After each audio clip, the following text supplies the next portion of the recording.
నమస్కారం. ఘంటారావానికి స్వాగతం. ముందుగా ప్రధాన అంశాలు. హైదరాబాద్లోని వివిధ ప్రభుత్వ హాస్టళ్లలో ఏసీబీ తనిఖీలు. కాలం చెల్లిన ఆహార పదార్థాలు వినియోగిస్తున్నట్లు గుర్తింపు.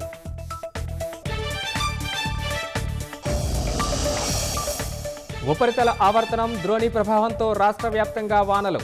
ఇవాళ రేపు తేలికపాటి నుంచి మోస్తరు వర్షాలు కురిసే అవకాశం. ముగింపు దశకు సీఎం రేవంత్ బృందం విదేశీ పర్యటన. చివరి రోజు దక్షిణ కొరియాలో పలువురు పారిశ్రామికవేత్తలతో చర్చలు.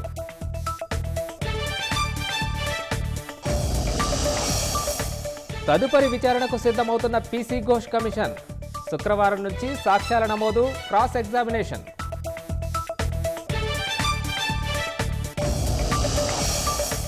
తిరుమలలో క్రమంగా గాడిలో పడుతున్న భక్తుల సౌకర్యాలు.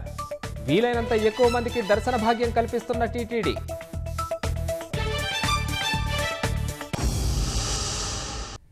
ఆవర్తనం ద్రోణి ప్రభావంతో రాష్ట్ర వ్యాప్తంగా వర్షాలు కురుస్తున్నాయి. ఇవాళ రేపు తేలికపాటి నుంచి మోస్తరు వర్షాలు కురిసే అవకాశం ఉందని హైదరాబాద్లోని వాతావరణ శాఖ తెలిపింది. జీహెచ్ఎంసీ పరిధిలోని పలు ప్రాంతాల్లో ఉదయం నుంచి వర్షం కురుస్తోంది. కోటి, బేగం బజార్, అబిడ్స్, బషీర్బాగ్, లక్టీ కపూల్, ఖైరతాబాద్లో వర్షం పడింది. గాంధీ ఆసుపత్రి, Secunderabad railway station, Mettuguda, Chilkalguda, Patny, Paradise, పార్సిగుట్టల్లోనూ కురుస్తోంది.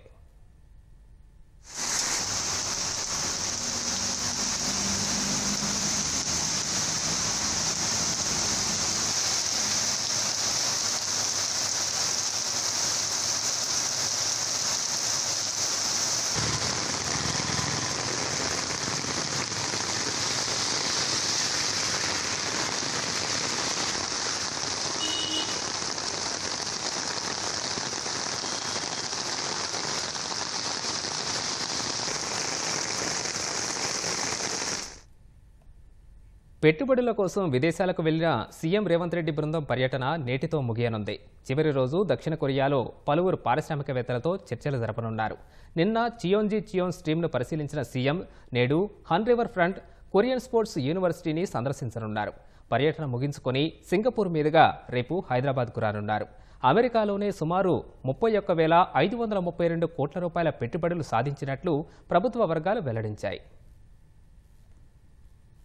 సీఎం రేవంత్ రెడ్డి విదేశీ పర్యటన నేటితో ముగియనుంది. ఇవాళ కొరియాలో పలువురు పారిశ్రామికవేత్తలతో చర్చలు జరపనున్నారు. కొరియా బ్యూటీ ఇండస్ట్రీ ట్రేడ్ అసోసియేషన్తో రౌండ్ టేబుల్ సమావేశం నిర్వహించి రాష్ట్రంలో పెట్టుబడులు పెట్టారని ఆహ్వానించనున్నారు.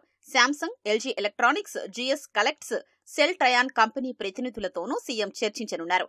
మూసీ పునరుద్ధరణ ప్రాజెక్టు కోసం నిన్న రాత్రి చియోన్ స్ట్రీమ్ను సీఎం పరిశీలించారు.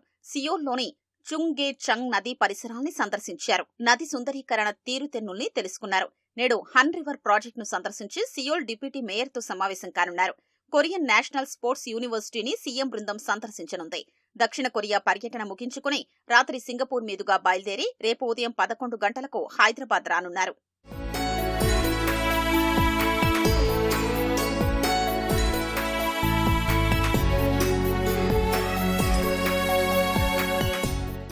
ఈ నెల 3న అమెరికా పర్యటనకు వెళ్లిన ముఖ్యమంత్రి రేవంత్ రెడ్డి బృందం దాదాపు 50కి పైగా బిజినెస్ మీటింగ్లు, 3 రౌండ్ టేబుల్ సమావేశాల్లో పాల్గొంది.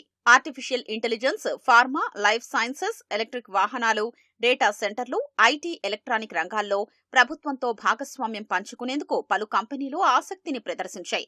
ప్రముఖ బహుళజాతి సంస్థలు Cognizant, Charles Schwab, RCCM, Corning, Amgen, Zoetis, HCA health care, Vivint pharma, Thermo Fisher, RM equity, Trigyn technologies, Monarch, tractor, Amazon కంపెనీలో రాష్ట్రంలో విస్తరణకు కొత్త కేంద్రాలు నెలకొల్పేందుకు సంసిద్ధతను వ్యక్తం చేశాయి. యాపిల్, గూగుల్, స్టాన్ఫోర్డ్ యూనివర్సిటీలతో పాటు ప్రపంచ బ్యాంకు ప్రతినిధులతోనూ సీఎం బృందం చర్చలు జరిపింది. అమెరికా పర్యటనలో 31,532 కోట్ల పెట్టుబడులను సాధించినట్లు ప్రభుత్వ వర్గాలు వెల్లడించాయి.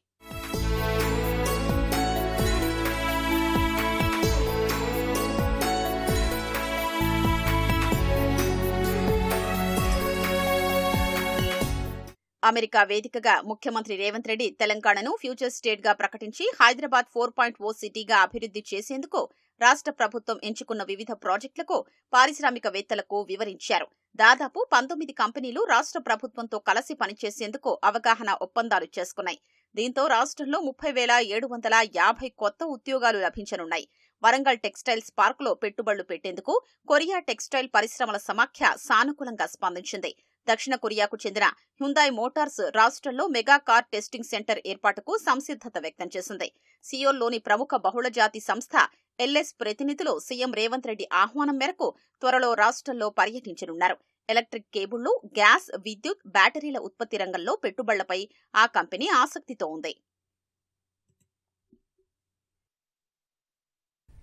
కాళేశ్వరం ప్రాజెక్టు ఆనకట్టలకు సంబంధించిన అంశాలపై ఏర్పాటు చేసిన జస్టిస్ పీసీ ఘోష్ కమిషన్ శుక్రవారం నుంచి విచారణ తదుపరి ప్రక్రియను కొనసాగించనుంది. కోల్కతా నుంచి ఆయన 16వ తేదీన హైదరాబాద్ రానున్నారు. మేడిగడ్డ, అన్నారం, సుందిళ్ల ఆనకట్టలకు సంబంధించి ఇప్పటికే ఇంజనీర్లు, నిర్మాణ సంస్థల ప్రతినిధులు, ఉన్నతాధికారులు, విశ్రాంత ఇంజనీర్లు, ఇతరులను విచారణ చేసిన కమిషన్ వారి నుంచి అఫిడవిట్లు తీసుకుంది. ఆ అఫిడవిట్లు అన్నింటినీ కమిషన్ పూర్తిస్థాయిలో విశ్లేషిస్తోంది.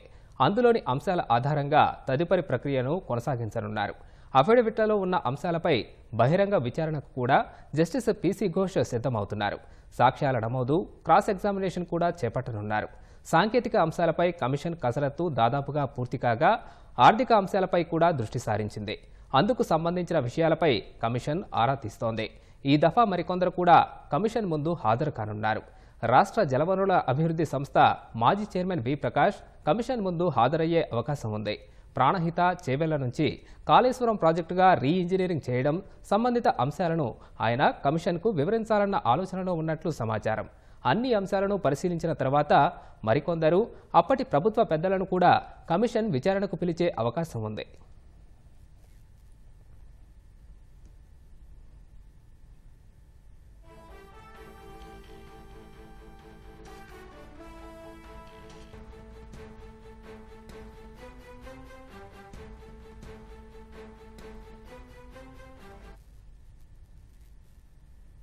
తుంగభద్ర డ్యాంలో గేటు కొట్టుకుపోయిన చోట స్టాప్ లాగ్ ఏర్పాటుకు ప్రయత్నాలు మొదలయ్యాయి. నీటిని క్రస్ట్ గేట్ల దిగువకు తగ్గించకుండా ముందే స్టాప్ లాగ్ ఏర్పాటు చేయాలని తుంగభద్ర బోర్డు, కర్ణాటక, ఏపీ అధికారులు నిర్ణయించారు. తొలుత డ్యాం క్రస్ట్ స్థాయి 1613 అడుగుల వరకు నీటిని వదిలేసి ఆ తర్వాత కొట్టుకుపోయిన గేటు వద్ద స్టాప్ లాగ్ ఏర్పాటు చేయాలని భావించారు. ప్రస్తుతం క్రస్ట్ స్థాయి కంటే ఎగువకు నీళ్లు ఉన్న సమయంలోనే స్టాప్ లాగ్ ఏర్పాటు చేయాలని అనుకుంటున్నారు. ఇలా చేయడంతో నీటిని పూర్తిగా వృధా చేయకుండా చూడవచ్చనే భావనతో ఉన్నారు. జలవనరుల శాఖ ప్రత్యేక ప్రధాన కార్యదర్శి సాయి ప్రసాద్ సోమవారం ప్రాజెక్టును సందర్శించి అక్కడి పరిస్థితులను పర్యవేక్షించారు.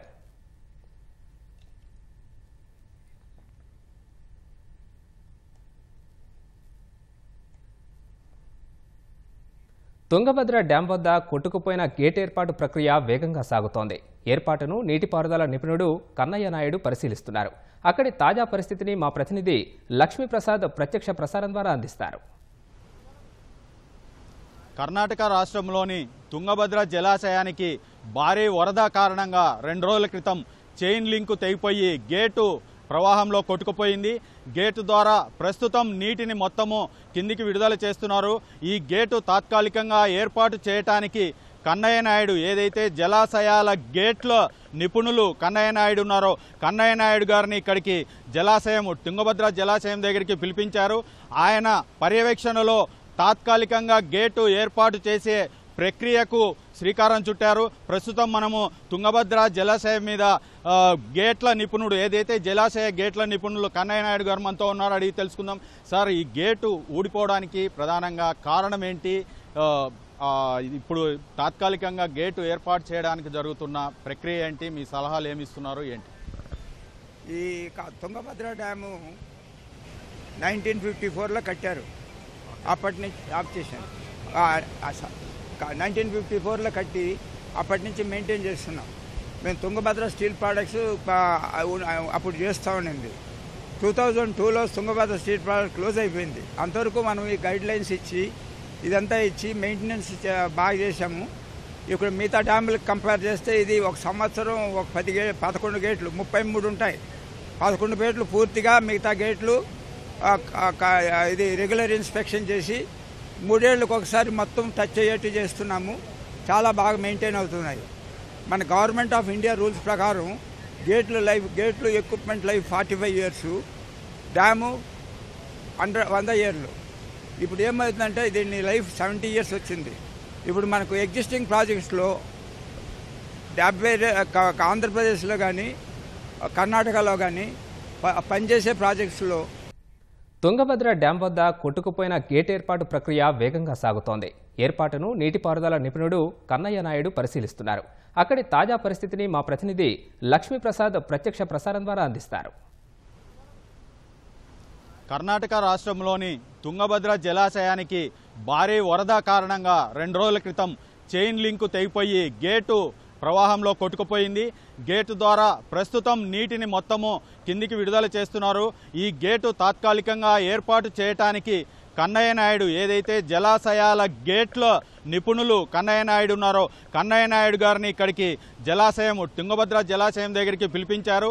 ఆయన పర్యవేక్షణలో తాత్కాలికంగా గేటు ఏర్పాటు చేసే ప్రక్రియకు శ్రీకారం చుట్టారు. ప్రస్తుతం మనము తుంగభద్ర జలాశయం మీద గేట్ల నిపుణుడు ఏదైతే జలాశయ గేట్ల నిపుణులు కన్నయ్య నాయుడు గారు మనతో ఉన్నారు, అడిగి తెలుసుకుందాం.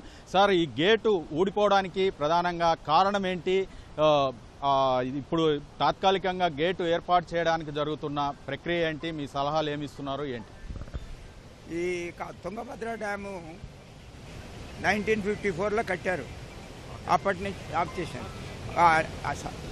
1954లో కట్టి అప్పటి నుంచి మెయింటైన్ చేస్తున్నాం. మేము తుంగభద్ర స్టీల్ ప్రోడక్ట్స్ అప్పుడు చేస్తూ ఉండింది. 2002లో తుంగభద్ర స్టీల్ ప్రోడక్ట్ క్లోజ్ అయిపోయింది. అంతవరకు మనం ఈ గైడ్ లైన్స్ ఇచ్చి ఇదంతా ఇచ్చి మెయింటెనెన్స్ బాగా చేశాము. ఇప్పుడు మిగతా డ్యాములకు కంపేర్ చేస్తే ఇది ఒక సంవత్సరం ఒక 11 గేట్లు 33 ఉంటాయి. 11 గేట్లు పూర్తిగా, మిగతా గేట్లు ఇది రెగ్యులర్ ఇన్స్పెక్షన్ చేసి 3 ఏళ్ళకి ఒకసారి మొత్తం టచ్ అయ్యేట్టు చేస్తున్నాము. చాలా బాగా మెయింటైన్ అవుతున్నాయి. మన గవర్నమెంట్ ఆఫ్ ఇండియా రూల్స్ ప్రకారం గేట్లు equipment life 45 years, dam 100 years. ఇప్పుడు ఏమవుతుందంటే దీన్ని లైఫ్ 70 years వచ్చింది. ఇప్పుడు మనకు ఎగ్జిస్టింగ్ ప్రాజెక్ట్స్లో 70 ఆంధ్రప్రదేశ్లో కానీ కర్ణాటకలో కానీ పనిచేసే ప్రాజెక్ట్స్లో 70 ఏళ్ళు ఉండేది ఏ ప్రాజెక్టు లేదు. అన్నీ ఇప్పుడు కొత్త ప్రాజెక్టులన్నీ 20 ఏళ్ళు 30 ఏళ్ళని పోతూ ఉన్నాయి. అది ఇప్పుడు ఇది మనకు గేట్ల వరకు బాగా మెయింటైన్ అయింది.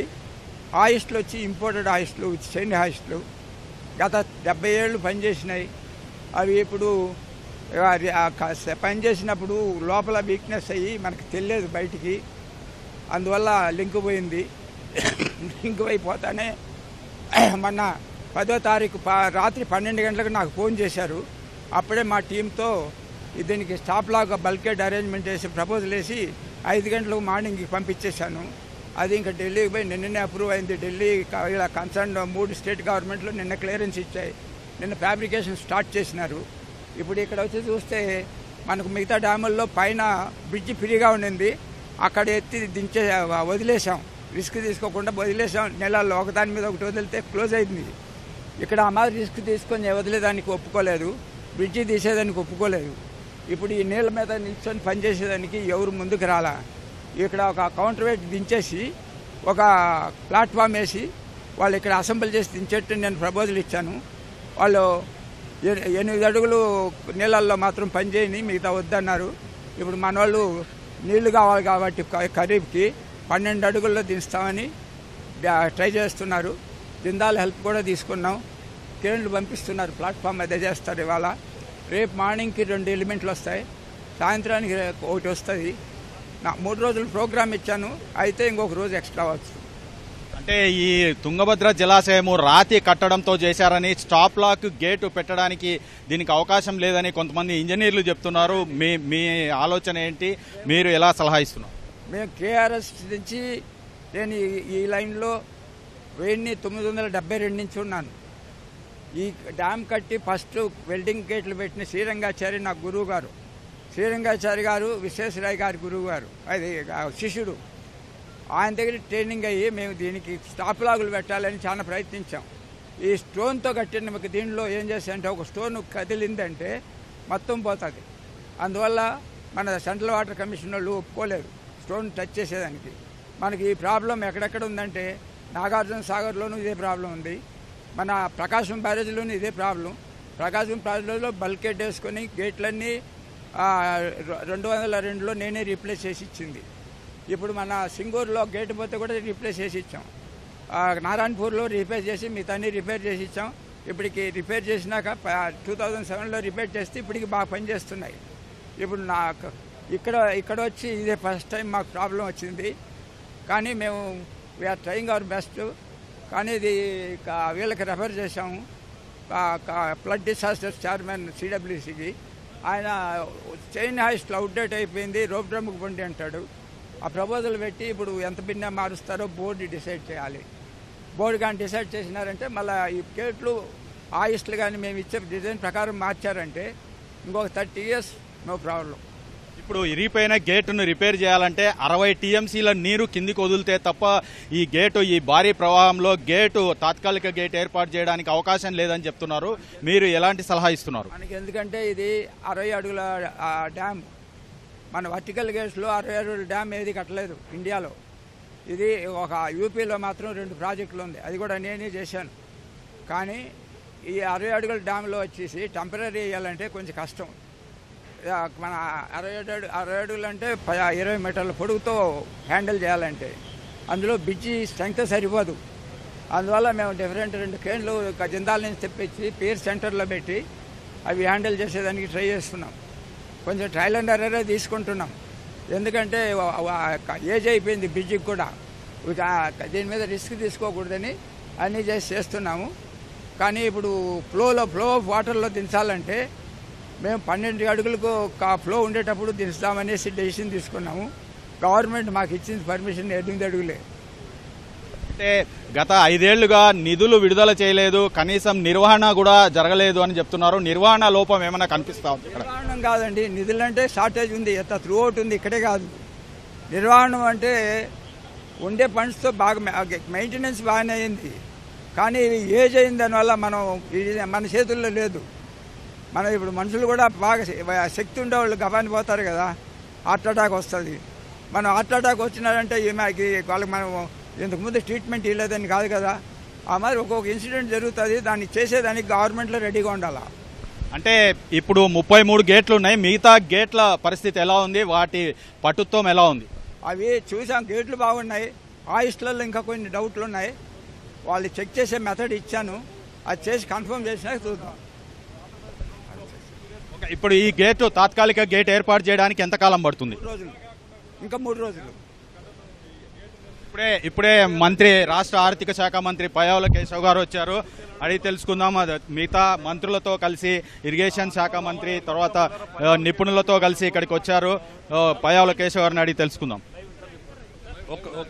చెప్పండి ఇక్కడ ఈ గేటు, ముఖ్యంగా గేటు విరిగిపోవడానికి కారణాలు ఏంటి? నిపుణుల నుంచి మీకు ఎలాంటి ఫీడ్బ్యాక్ వచ్చింది? డెఫినెట్గా ఇప్పుడే ప్రాజెక్టు సందర్శనకు రావడం జరిగింది. మంత్రి రామనాయుడు గారు కూడా రావడం జరిగింది. సంబంధిత అధికారులు, ఇంజనీరింగ్ నిపుణులు, మన కన్నయ్య నాయుడు గారు, వీళ్ళందరూ కూడా ఇక్కడికి రావడం జరిగింది. ఒక గంట లోపల తాజాగా ఏంటి పరిస్థితి, భవిష్యత్ కార్యాచరణ ప్రణాళిక ఏంటి అనేటువంటిది కూడా అంచనా వేయడం జరుగుతుంది. చంద్రబాబు నాయుడు గారు నిన్న మార్నింగే, చాలా అర్లీ మార్నింగ్, పొద్దున్నే చాలా క్లియర్గా ఇన్స్ట్రక్షన్స్ ఇచ్చారు. ఎట్టి పరిస్థితుల్లో కూడా పూర్తి ఎఫర్ట్ పెట్టండి, ప్రతి చుక్కని ఆదా చేసేటువంటి ప్రయత్నం చేయండి. అనంతపురం జిల్లా, కర్నూలు జిల్లా, అటు బళ్ళారి, ఈ రైతాంగాన్ని మనం కాపాడుకోవాల్సినటువంటి పరిస్థితి ఉంది. ఎఫర్ట్లో 1% కూడా తక్కువ ఉండకూడదు అనేటువంటిది ఇప్పుడే కూడా పరిస్థితిని అంచనా వేస్తున్నాం. తప్పకుండా మీ అందరినీ కూడా మీడియాను అడ్రస్ చేయడం జరుగుతుంది.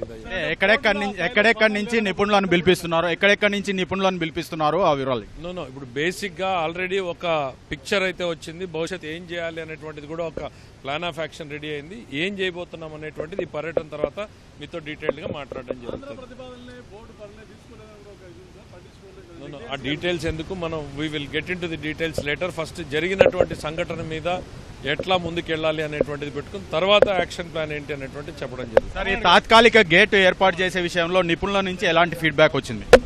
ఏదైతే ఈ యొక్క 19వ గేట్ ఏదైతే కొట్టుకుపోయినటువంటి పరిస్థితుల్లో, మరి ఇది పురాతనమైనటువంటి, అంటే దగ్గర 70 సంవత్సరాల ప్రాజెక్టు కావడం వల్ల ఏదైతే ఆ గేటుకి సంబంధించి 45 సంవత్సరాలే దాని లైఫ్, బట్ ఇది 70 years అవడం వల్ల మరి ఆ ప్రాబ్లం వచ్చింది అనేది ప్రాథమికంగా కొంత చెప్తున్నటువంటి పరిస్థితి. ఏదైతే ఆ గేట్ స్థానంలో కూడా మరి పర్టికులర్గా స్టాప్ బ్లాక్ గేట్ ఏదైతే ఉందో మరి అవి ఈ ప్రాజెక్టుకి లేకపోవడం వల్ల తాత్కాలికంగా మరమ్మతులు చేసుకోవడానికి కానీ తాత్కాలిక నీటి నిలుపుదల చేసుకునే అవకాశం లేనిటువంటి స్థితిలో ఏదైతే చంద్రబాబు నాయుడు గారు కూడా స్పందించి కన్నమ నాయుడు గారు ఎవరైతే ఈ యొక్క గేట్ల అమరికలో నిర్మాణంలో అత్యంత కీలకంగా ఉన్నటువంటి వ్యక్తిని ఆయన హైదరాబాద్లో ఉంటే మరి ఆయన కంటికి చికిత్స చేయించుకున్నా కూడా మరి స్పెషల్ ఫ్లైట్ కూడా అరేంజ్ చేసుకుని ఈయన ఇక్కడ పంపించి అంటే మా పోలవరం ప్రాజెక్ట్ గేట్ల అమరికలో కూడా ఆయనకి బాగా సమర్థత ఉన్నటువంటి వ్యక్తి ఆయన యొక్క సారథ్యంలో ఇమ్మీడియట్లీ ఎందుకంటే ఏదైతే ఈ యొక్క గేట్ని మనం పునర్నిర్మాణం చేయడానికి ఆలోచనతో ఉన్నప్పుడు పూర్తి స్థాయిలో నీరు తగ్గిస్తాయి అంటే ప్రజెంట్ 104 టీఎంసీలు నీరు ఉంది మరి కొత్త గేట్ని మళ్ళీ ఆ స్టాప్ లాక్ గేట్ని మనం ఏర్పాటు చేసుకుంటే మొత్తం నీటిని తగ్గిస్తే అది 40 టీఎంసీలకి పడిపోతే దగ్గర 60 టీఎంసీలు నీరు వృధాగా పోయేటువంటి పరిస్థితి ఉంటుంది. అట్లా కాకుండా అంత స్థాయిలో నీటిని తగ్గించకుండా మనం ఈ యొక్క స్టాప్ బ్లాక్ గేట్ని ఏర్పాటు చేసుకునేటువంటి అవకాశాలని పరిశీలించమని చెప్పేసి మేము కూడా నిపుణులు కూడా కోరడం జరుగుతోంది. సాధ్యమైనంత వరకు ఏదైతే ఆ స్టాప్ బ్లాక్ గేట్స్ని పూర్తి స్థాయి నీరు బయటికి పోకుండా కొంతమేర నీరు నిలవ ఉండగానే మనం దాన్ని ఏర్పాటు చేసుకునేటువంటి విషయంలో పరిశీలన చేయమని కోరుతూ ఉన్నాం. దాన్ని ఇప్పుడే ఒకసారి రివ్యూ కూడా అధికారులతో కూడా రివ్యూ చేసి దీనికి కర్ణాటక ప్రభుత్వానికి సంబంధించి కానీ సిడబ్ల్యూసీ కానీ మా ఆంధ్రప్రదేశ్ రాష్ట్ర ప్రభుత్వం నుంచి కూడా ఏదైతే డిజైనింగ్ సంబంధించినటువంటి సిఈల్ని ఎస్సీల్ని అందరినీ కూడా ఒక బృందాన్ని కూడా ఇక్కడ మేము పంపించడం జరిగింది. ఏ రకమైనటువంటి సహకారం కావాలన్నా కూడా పూర్తి స్థాయిలో అందించడానికి సిద్ధంగా ఉన్నామనేది కూడా చంద్రబాబు నాయుడు గారు కూడా ఒక మెసేజ్ని కూడా ఇవ్వడం జరిగింది. రాష్ట్రంలో పలు ప్రాంతాల్లో ప్రభుత్వ హాస్టళ్లలో అవినీతి నిరోధక శాఖ అధికారులు తనిఖీలు చేపడుతున్నారు. హైదరాబాద్లోని వివిధ ప్రభుత్వ వసతి గృహాల్లో సోదాలు నిర్వహిస్తున్నారు. తెల్లవారుజాము నుంచే చేస్తున్న తనిఖీల్లో దాదాపు ప్రతి హాస్టల్లోనూ కాలం చెల్లిన ఆహార పదార్థాలు వినియోగిస్తున్నట్లు తెలుస్తోంది. వసతి గృహాల్లో ఆహారం, ఇతర సౌకర్యాలను అధికారులు పరిశీలిస్తున్నారు.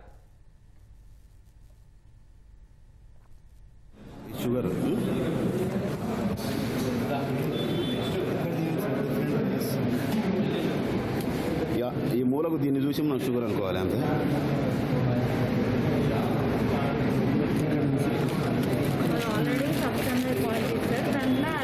అది కూడా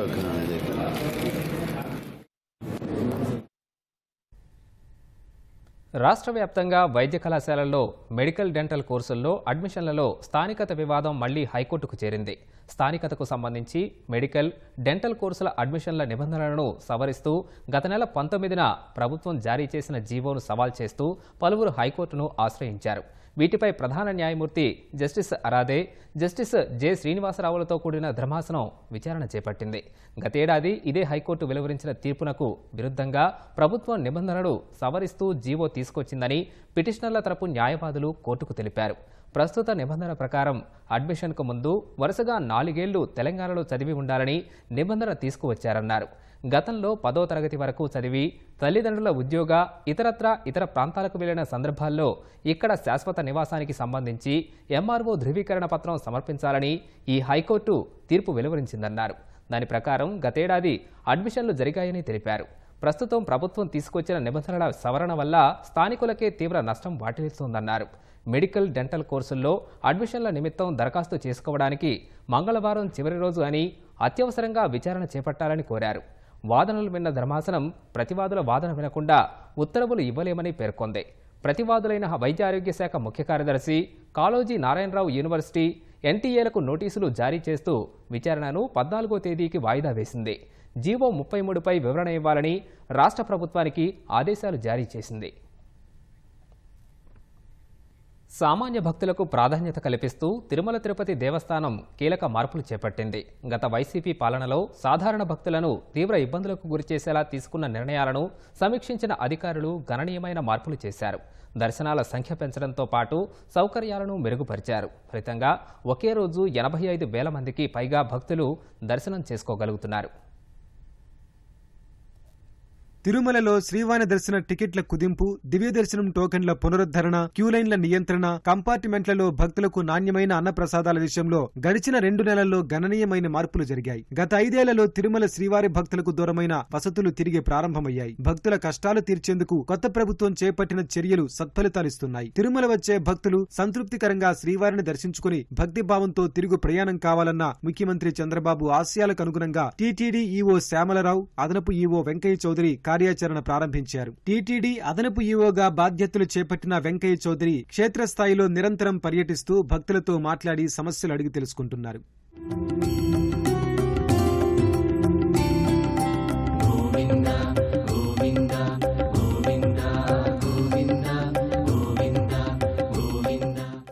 గత 5 ఏళ్ల వైసీపీ పాలనలో తిరుమల శ్రీవారి దర్శనానికొచ్చిన భక్తులు పడిన కష్టాలపై టీటీడీ ఈవో, అదనపు ఈవో దృష్టి సారించారు. అధికారులతో సమీక్షించి కీలక నిర్ణయాలు తీసుకున్నారు. గడిచిన 5 సంవత్సరాలుగా మూసివేసిన నారాయణగిరి ఉద్యానవనాల షెడ్లు, 1వ వైకుంఠం క్యూ కాంప్లెక్స్ లోని కంపార్ట్మెంట్లను భక్తులకు అందుబాటులోకి తెచ్చారు. ఫలితంగా సర్వదర్శనం, దివ్య దర్శనానికొచ్చే భక్తులను తిరుమల మొత్తం క్యూలైన్లు తిరిగే సమస్య పరిష్కారమైంది. 3 నెలల క్రిందట ఉన్న దర్శనానికి ఇప్పుడున్న స్పెషాలిటీస్ అన్నీ కూడా చాలా మెరుగైనట్టుగా మేము భావించాము. ఇక్కడ చూసాము కూడా, అలాగే జరిగింది. దర్శనం కూడా బాగా జరిగింది. తర్వాత తక్కువ టైంలో 300 రూపాయల దర్శన టికెట్లు కూడా అతి తక్కువ టైంలోనే దర్శనం అయితే కనుక మాకు బాగా జరిగింది. భోజనం గతంలో పోల్చుకుంటే ఇప్పుడు ఇంకా మెరుగ్గా ఉందండి. కంపార్ట్మెంట్లోని మాకు సాంబార్ అన్నం పెట్టారు, పెరుగన్నం కూడా పెట్టారు. గతంలో లేవు, ఇప్పుడైతే కనుక పెట్టారు. మెరుగైగా బాగా ఎంత కావాలంటే అంత పెడుతున్నారు. చాలా బాగా అయితే చూసుకున్నారు. 300 రూపాయల టికెట్ తీసుకున్నాం. 3 గంటలన్నర పట్టింది టైం. బాగా దర్శనం అయిందండి. భోజనాలు కూడా మంచి అన్ని బాగున్నాయి, రుచిగాను. గతం కంటే ఇప్పుడు మెరుగ్గా ఉన్నాయని భోజనాలు. మేము యాక్చువల్గా టికెట్ లేదు, ఆయన దర్శనం అవుతలేదు అనుకున్నాం. ఎస్ఎస్డి టికెట్లో ఈజీగా తీసుకున్నాం. ఆ తర్వాత ఇక్కడికి వచ్చినాక కూడా ఎక్కడ కూడా ఫుడ్ గురించి కానీ ఇక్కడ ఉన్నటువంటి ఫెసిలిటీస్ గురించి కానీ ఎప్పుడూ లోటు లేదండి. ఇక్కడ టైం టు టైం అన్ని ఫెసిలిటీస్ అవైలబుల్గా ఉన్నాయి. నేను లాస్ట్ టైం వచ్చినప్పుడు 12 అవర్స్ వెయిటింగ్ చేశానండి. అది 300 టికెట్కి 12 అవర్స్ వెయిట్ చేశాను. కానీ ఈరోజు ఎస్ఎస్డి టికెట్ ద్వారా ఈరోజు 4 అవర్స్ 3.5 అవర్స్లో నాకు దర్శనం అయిపోయిందండి. షెడ్లు, కంపార్ట్మెంట్లలో వేచి ఉన్న భక్తులకు నాణ్యమైన అన్నప్రసాదాలు, పాలు, అల్పాహారం నిరంతరాయంగా అందజేస్తున్నారు. వెంగమాంబ అన్నదాన సత్రంలో వితరణ చేసే అన్నప్రసాదాల నాణ్యతను పెంచారు. క్యూలైన్ల దూరం తగ్గడం, కంపార్ట్మెంట్లలో అన్నప్రసాదాలు, అల్పాహారాలు విరివిగా అందుబాటులోకి రావడం, కూటమి ప్రభుత్వం ఏర్పాటైన అనంతకాలంలోనే తిరుమలలో గణనీయమైన మార్పులు జరగడంపై భక్తులు ఆనందం వ్యక్తం చేస్తున్నారు. ఇప్పట్లో మనకు 300 రూపీస్ దర్శనం అనేది కానీ అట్లా చాలా ఇబ్బందులు పడే సిచ్యువేషన్ చాలా ఉండిండే. ఇప్పుడు ఎస్ఎస్డి టోకెన్స్ కలిపేయడం వల్ల మాకు ఈరోజు టోకెన్స్ లేకుండా మేము నైట్ టోకెన్స్ తీసుకోవడం జరిగింది. అలాగే దర్శనం కూడా వితిన్ 5 అవర్స్లో మేము దర్శనం కూడా కంప్లీట్ చేసుకోగలిగినాం. మాకు కంపార్ట్మెంట్లో కూడా ఎక్కువసేపు ఏం వెయిట్ చేయలేదు. మంచి ఆహారాన్ని అందించారు. మేము వచ్చినాం, సర్వదర్శనం టికెట్ తీసి వచ్చాము. వచ్చిన తర్వాత మాకు డైరెక్ట్ ఎంట్రీ ఇచ్చారు. 12 టైమింగ్ ఎంట్రీ ఇచ్చారు. 5 అవర్స్లో దర్శనం దగ్గర ముట్టాము. మళ్ళీ మాకు చాలా బాగా మంచి భోజనం కూడా ఇచ్చారు. దానివల్ల మేము చాలా ప్రసన్నమైనాము. అన్ని ఫెసిలిటీస్ చాలా మంచిగా ఇచ్చారు. క్లీన్లీనెస్ మంచిగా ఉండే, చాలా మంచిగా దర్శనం అయింది. ఎగ్దం ప్రసన్నమైంది.